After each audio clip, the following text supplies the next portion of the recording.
Хәерле көн, Татарстан, хәерле көн, хөрмәтле телевизор караучылар. Барчагызга шатлык, сөенечләр тулы, уңышлы көннәр теләп, хәерле сәгатьтә тапшыруыбызны башлыйбыз.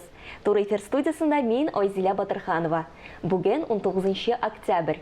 Дүшәмбе иртәсе, яңа эш атнасы һәрберебезгә зур эшләр башкарырлык илһам бирсен. Чынында һәр эшне башлаганда теләк, изге ният һәм илһам кирәк. Күптән түгел Калеб яңа буын иҗат вәкилләре шушы эш башлангычны бергә кушып, безнең җыр иҗат лабораториясын булдырдылар. Максатлары изге, халык күңеленә кереп калырдай мәгънәле бүгенге чорның яңа җырларын иҗат итү. Һәр заманның үз җыры, үз көе диләр. Ничек уйлыйсыз? Бүгенге чор композиторлары, шагыйрьләре иҗат иткән нинди җыр ядкәр була алыр иде? Кайсы җырларны бездән соң килгән яшь буын яратып тыңлар? Әлеге сораулар Калеб яңа буын җыены вәкилләрен дә еш борчыган күрәсең. 2013 елдан бирле тыңлап бирмәгән идея 2019 елның май аенда тормышка аша. Калеб яшь башкаручыларны, шагыйрь һәм композиторларны берләштергән безнең җыр иҗат лабораториясын башлап җибәрә.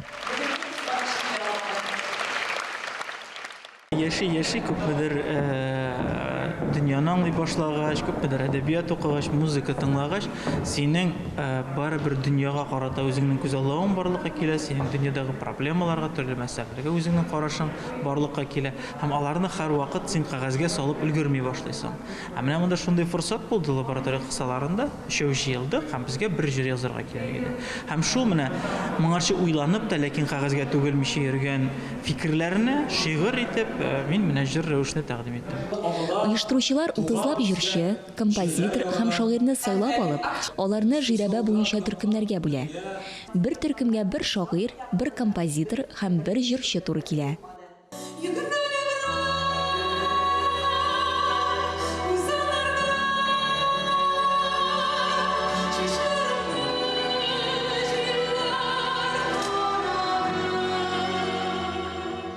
Лабораторияның җырлар язу өлеше җәй айларында 2 этапта үтә. Шул чорда язылган 32 җырдан 4нче ярымфинал этабында экспертлар тарафыннан 19 җыр сайлап алына. 20нче җыр тавыш бирү юлы белән билгеләнә. Татарстанның атказанган артисты Айгөл Хәйри әйтүенчә, мондый лабораторияда аның беренче катнашуы. Безнең җыр проекты минем өчен үзенең уникальлеге белән бик аермалы булып калды. Минем күңелемдә, чөнки ул башка җыр фестивальләрдән нәрсәсе белән аерылды. Монда шуңа салдырып, композиторлар, авторлар, шагыйрьләр нинди темага язачакларын, кем өчен язачакларын белмәделәр. Һәм менә бу проект шунысы белән уникаль булды. Бик уңай, бик уңышлы җырлар килеп чыкты минемчә. Алар арасында тәңгәл килмәүчелекләр дә булды.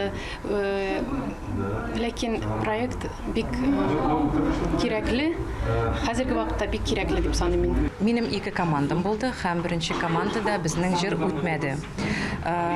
Мин бу әйбергә бик объектив карыйм, чөнки һәрбер кешенең үз фикере бар, һәм бәлки безнең җыр бөтен списоктан әзрәк кенә теге туры килмәде.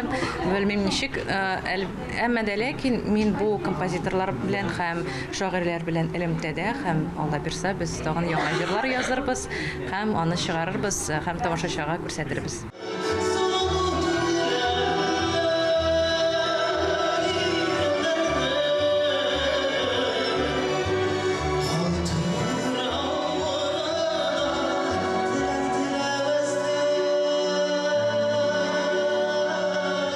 Проектка исемне шагыйрь Рүзәл Мөхәммәтшин тәкъдим итә. Сәнгатькә мөнәсәбәт төрле булырга мөмкин. Кемгәдер нәрсәдер ошарга, кемгәдер нәрсәдер ошамаска. Ләкин мин үзем менә бу җырлар белән якын таныш кеше буларак әйтә алам, аны бик сыйфатлы шигырьләргә, бик сыйфатлы музыка язылган һәм бик сыйфатлы башкаручылар башкара торган җырлар. Безнең җыр күңелдәге халәт, яшьләрнең яшәеше, аларның нинди сәләткә ия булуларын күрсәтә.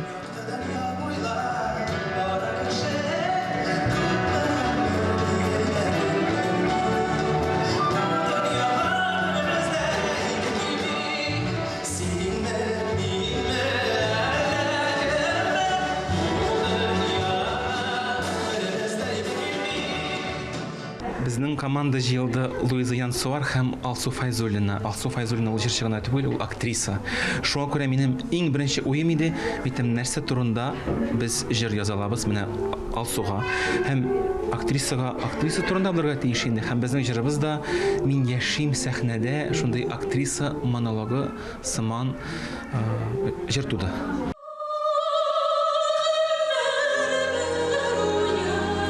Алсу Файзуллина Кариф театрының әйдәп баручы артисты. Җырның исеме аның җисеменә туры килеп тора. Сәхнәдә ул бар күңелен биреп яши.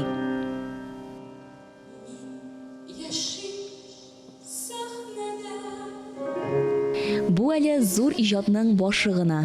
Безнең җыр иҗат лабораториясендә яңадан-яңа җырлар иҗат ителәчәк, чөнки яшьләр яңа форматта иҗат итәргә әзер. Бу безнең дөресен әйткәндә менә беренче тәҗрибә, беренче талпынышыбыз. Ул ничек бар шулай булды. Киләчәктә әгәр дә тагын да без аны дәвам итәбез икән, зуррак нәтиҗәләргә ирешербез. Хәзер инде теге хаталар өстендә эшләүдә булырга мөмкин, нинди җитешсезлекләр без барысын да беләбез хәзер. Шуңа күрә тагын бу елны узарга туры килсә, бераз гына башкачарак узачакбыз.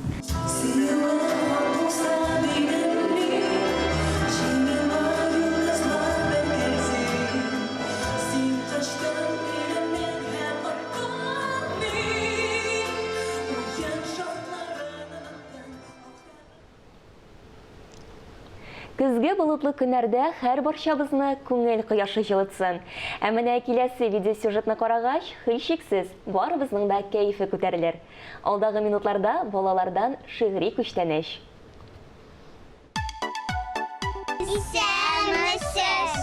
Таныш булып, мин Камилә, 7 яшьлек шаян кыз. Көзгә укырга керәм, шактый хәлифләр беләм. Тагын энем бар минем, һәм бик әйбәт әнием. Әтием әле эштә, ул кайта бары кичкә. Шуңа да зоопаркка ишәү генә бардык без. Көне буе йөрдек, бераз гына ардык без. Хайваннар бакчасына сәяхәт итәргә күптән хыялланган иде балалар. Өстәвенә чып-чын шагыйрә Йылдыз Шәрәпова үзе кунакка чакырган. Камилә бит ул булай гына килмәгән зоопаркка. Хәрефләр өйрәнергә килгән укырга керәсе булгач, һәм менә шушы зоопарк әлифба китабыннан ул әле безгә тагын хәрефләрне укып күрсәтәчәк һәм башка балаларда. Чыннан да бик талантлы булып чыкты зоопаркка килгән балалар. Капкасындан кылыга килдек аю янына. Кызык, шундый зур аю конфет сылап ялына. Танытама акулаю, ярата бар да шикәр. Юк, бик мимәле җитәр. Бик сам тышларын бетәр. Әнин әйтмәдеме белмисеңме нишене? Ыярды булай аю, кызарды хәтта туны. Минем исемем Алсубикә дип таныштырды юлбарыстан курыкмаучы нәни генә кызчык. Юлбарыс үз исемен алган дисенә кайдан? Юлы тун кип килгән монда тайгадан. Юлы булганга туна юлбарыс диләр аны. Нигә килгәнем белән очрашырга, күрешергә туганы писи белән. Монысы тагын нинди тау? Үзе биек, үзе дәү, бик озындыр борыны, җиргә тора орынып. Ә күзләре бәләкәй, тимә кадәр генә. Әй, ә колагы, мондый колак буламы? Колак түгел, шаршаудыр. Бу хайван бик ялкаудыр. Кичкә генә кыймылдый, әллә йокларга уйлый. Ялкау түгел ул кызым. Уңган җәнлек фил биктә. Илен сагынган читтә, торасы килми биктә. Көчле дә ул тыйнак та, һәм оялчан җитмәсә. Дуслашкан да булыр идем, әни алып китмәсә. Абусы гипопотам, диеп аңлатты апам. Иташамый бу хайван, үлән генә ярата. Тамагын туйдырырга ләмгә күмелеп ята. Алия исемле кызыбыз да бик җитез булып чыкты. Зур гына зоопаркта үрдәкне эзләп тапкан. Үрдәкне, шундый матур күмлекле, карап кына торырлык, үлмәк түгел, горурлык. Китап белән дус балалар әнә шундый кызыксынучан була.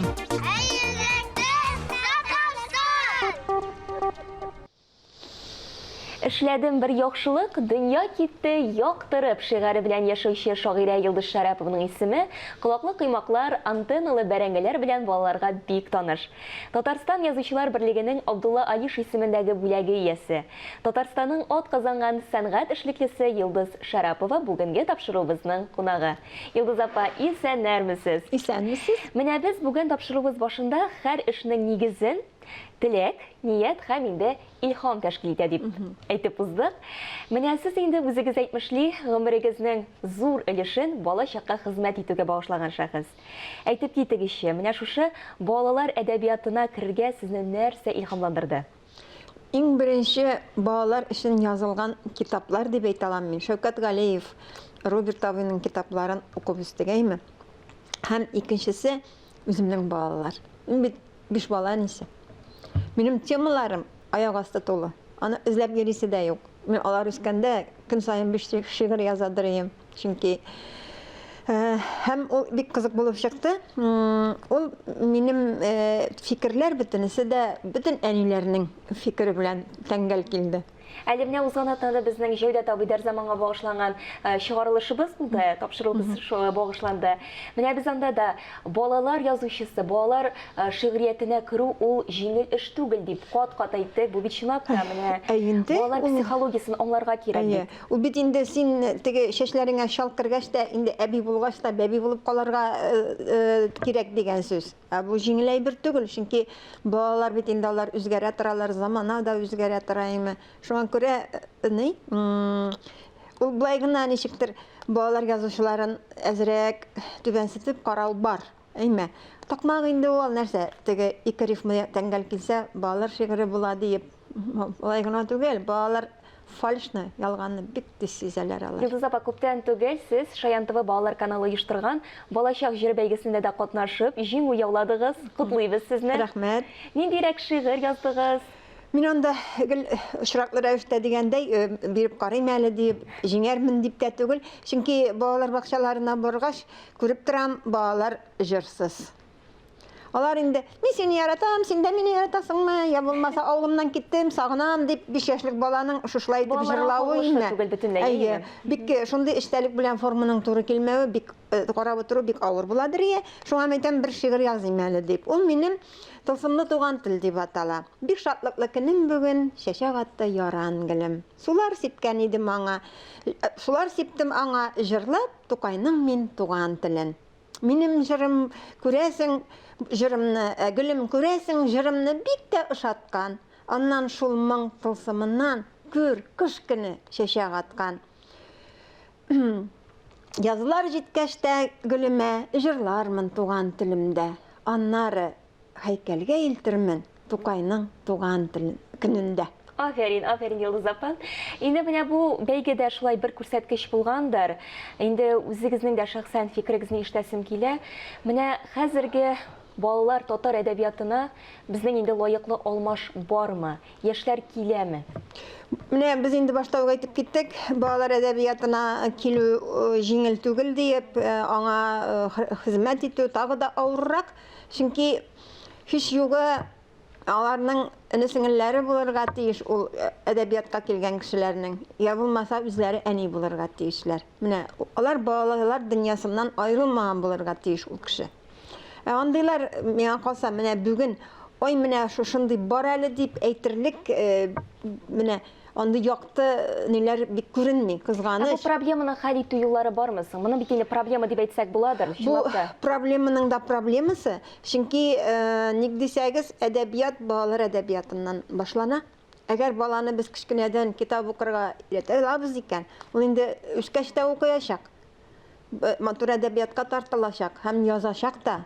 Кулына каләм алып. Безнең халыкта инде каләм тоткан хур булмас дигән сүз бар. Менә аны мин кичкенәдән нигә очрашуларда балаларга шуны сеңдерергә тырышып йөрдек. Мин бит Сабантуйда эшләгән кеше газетада. Анда без бик күп конкурслар үткәрдек. Миңа калса хәзердә менә әкренләп барыбер ниндидер җылыну сизелә, безнең телгә карата да. Бөтенләй шушындай инде күзләрдән яшьләр агызып, нишләргә белми утырган чаклар булды бит инде 17нче елларда, 2017 елда. Хәзер барыбер әле тегендә конкурслар үткәрәләр, әле монда төрле ярышлар инде шушы телгә, нигә багышланган менә бу шул шаянтып үткәргән балалар җыры конкурсы да шуның бер ачык мисалы. Бер күрсәткече. Шуңа күрә миңа калса, менә шулай әзрәк кызыксындырырга кирәк. Балаларны да. Димәк, күбрәк бәйгеләр, менә мондай Бәйгеләр оештырырга, аларның җиңүчеләрен күбрәк күрсәтергә, күбрәк язып чыгарга. Нигә? Ул бит инде бик зур әйбер. Йылдыз апа, шигырьләр язу белән беррәттән сезнең бит әле төп эшегез дә бар. Шәһри Казан газетасында һәр даим инде сезнең шушы балалар йортыннан алынган балалар турында, ишле гаиләләр турында, ятимнәр турында сез һәр вакыт инде язмаларыгызны бастырып торасыз. Аларны ничек якларга, сакларга әйтеп китегезче, менә хәзерге заманда ата-ана һәм инде балаларга бәйле нинди төп проблемаларны әйтер идегез? Хәзер бит төп проблемалар менә буыннар бәйләнеше бик йомшак бүгенгесе көндә. Әби бабай белән оныклар, шул ук әти-әни белән балалар бәйләнеше. Ләкин моңардан бик артык куркырга да кирәкми. Ул бит инде ул гомерлек проблема ул име. Чөнки кайчандыр кемдер әйткән дип сөйлиләр инде. Менә балалар ата-аналарын тыңламый башладылар, ахыр заманга ярак калмагандыр инде дип әйткән ди. Бу инде 2000 ел алдан ук элек әйтелгән сүзләр. Аристотелянилар заманыннан угыймы. Шуңа күрә ул проблема инде гомер буе шулай калгандыр. Проблема дип саныйбыз, әйме? Бу мәңгелек проблема, ләкин шулай да менә мин әйткәнемчә, әби бабай тәрбиясе булсын инде ул балаларга. Кичкенәдән менә мин тыңлап карыйм, сөйләшеп карыйм кешеләр белән, балалар белән дә. Әби бабай белән үскән бала ул бөтенләй башка төрле. Ул әкият тә белә, ул бишек җырында ишеткән, ул гомумән инде шундый иҗади, шундый илһамланып үскән бала була. Менә бу ятимнәр йортыннан балаларны алучы гаиләләр турында сез инде еш язасыз. Аларны мин үземдә шундый булгач, мин инде аларның WhatsApp-та төркемендә дә бөтен теге нишләп йөргәннәрен, кайда барганнарын бөтенесен белеп торам. Шуңа күрә дә ул минем төп тема. Минем теге беренче шигар шул эшләдем бер яктылык дөнья китте яктырып булса, икенчесе инде һәрбер бала әти-әниле булырга тиеш. Йылдыз апа, менә безнең хәзерге татар матбугатында әлеге тема, менә шушы гаиләләр, ата-аналар, балалар темасы тиешле дәрәҗәдә яктыртыла микән? Бу инде мин теге Шәһри Казанны гына аерым әйтеп түгел. Мин юктыр дип беләм. Чөнки алар менә минем танышлар арасында шуның хәтле йөрәген балаларга ярып биргән кешеләр бар име. Алар менә шулар өчен генә яшиләр. Аларны кайларга гына алып бармыйлар, дәвалыйлар. Әле менә Арчада бер инде теге мөмкинлекләре чикләнгән бала бар иде. Шуны әнисе Шабаксарга барып 8 сәгать операция ясатып име. Менә аның белән бөтенебез борчылып торып, дугаларда булып шулай итеп. Менә мин аның турында, ул Лилия, мин аның турында язарга җыенам. Шунда мондай кешеләр күбрәк булсын, әйеме? Әлбәттә, шулай яхшылык эшләп, әлбәттә инде дөньялар да яхшы якка үзгәрер. Бик зур рәхмәт сезгә, Йылдыз апа, бүгенге тапшыруыбызның кунагы булган өчен. Хөрмәтле телевизор караучылар, бүгенге тапшыруыбыз азагына якынлашты. Бер-беребезгә һәр вакыт игътибарлы булыйк. Исәнлектә күрешергә насыйп булсын.